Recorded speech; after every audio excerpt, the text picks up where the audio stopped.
د محترلام ښاروالۍ له لوري د څه باندې 1.8 میلیون افغانیو په ارزښت د 3 بېلابېلو پروژو قراردادونه له بېلابېلو شرکتونو سره لاسلیک شول. دغه قراردادونه نن د چهارشنبې په ورځ د قوس په 20مه نیټه له غرمې وړاندې د لغمان والي ښاغلي محمد آصف ننګ د محترلام ښاروال نجیب الله لکوزي او د قراردادي شرکتونو له لوري لاسلیک شول. د محترلام ښاروال نجیب الله لکوزي وایي چې نن د څه باندې 1.8 میلیون افغانیو په ارزښت 3 بېلابېل قراردادونه له 3 مختلفو شرکتونو سره لاسلیک کړل چې د نوي 1499 مالي کال په لومړۍ میاشت کې به عملي چارې پیل شي. هغه وایي په دغو قراردادونو کې د 14 میلیونه 260 افغانیو په ارزښت د بابا صاحب دښته کې د 2 پارکونو د احاطې دیوالونه د 14 میلیونه 100 افغانیو په ارزښت د محترلام ښاروالۍ لپاره د یو اسکواټور او 2 ډمپر ډوله موټرونو اخیستل او دغه راز د 40 میلیونه 814,520 افغانیو په ارزښت د کابل جلال آباد د سترې جوړېدونکي هډکې د انتظار خونې مجهز سالون دی.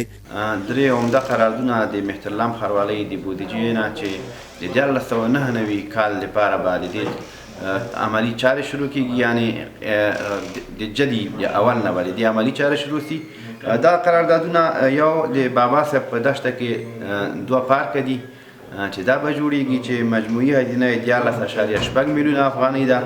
همدارنګه بل د کابل جلال آباد اړې هغه دوام پیس چې د انتظار سالون ده د 34 میلیونه افغانیو په ارزښت باندې، او هم د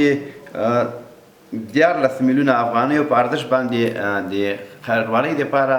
ډم ټرک او نور هغه کاري وسایل دي چې انشاءالله د 1499 کال